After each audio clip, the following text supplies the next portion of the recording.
হবে। আপনার হেল্প খুব দরকার আমাদের। আসসালামু আলাইকুম বন্ধুরা, আজকে আমরা কথা বলবো গরিবের ঘরের রাজপুত্র নাটকে পর্ব 32-এ কি ঘটতে পারে তা নিয়ে। চ্যানেলে নতুন হলে লাইক অ্যান্ড সাবস্ক্রাইব করতে কিন্তু ভুলবেন না। গরিবের ঘরের রাজপুত্র নাটকের 31তম পর্বে আমরা দেখলাম রাতুল এবং নকল শালিমার ষড়যন্ত্র সব মুখোশ খুলে গিয়েছে।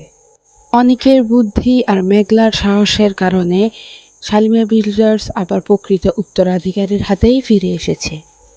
কিন্তু গল্প কি এখানেই শেষ? না, 32তম পর্বে আসতে যাচ্ছে আরও বড় ধরনের চমক। জেলে যাওয়ার পরও রাতুল থেমে থাকবে না, সে সেখান থেকে বসে নতুন ষড়যন্ত্র শুরু করবে।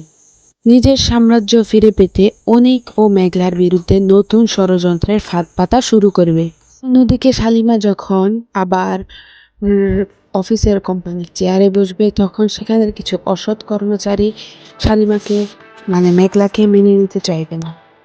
ফলে নতুন করে অফিসে শুরু হবে ক্ষমতার দ্বন্দ্ব। এইদিকে অনিকের অবদানের জন্য মেঘলার মনে ভালোবাসার অনুভূতি আরও গভীর হবে। পরিবারের সদস্যরা অনিককে নতুন চোখে দেখতে থাকবে। তাই আগামী পর্বে মেঘলা অনিকের সম্পর্ক নিয়ে নতুন কিছু দৃশ্য দেখা যেতে পারে।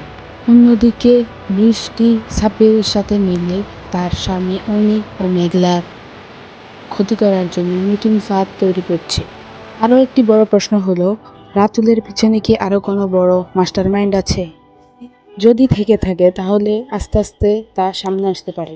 সব মিলিয়ে আগামী 32তম পর্বে হতে যাচ্ছে আবেগ, প্রতিশোধ, ভালোবাসা ও নতুন রহস্যে ভরপুর। আপনাদের মতে আগামী 32তম পর্বে রাতুল কি আবার ফিরে আসবে, নাকি মেঘলা ও অনিকের সুখের দিন শুরু হতে যাচ্ছে?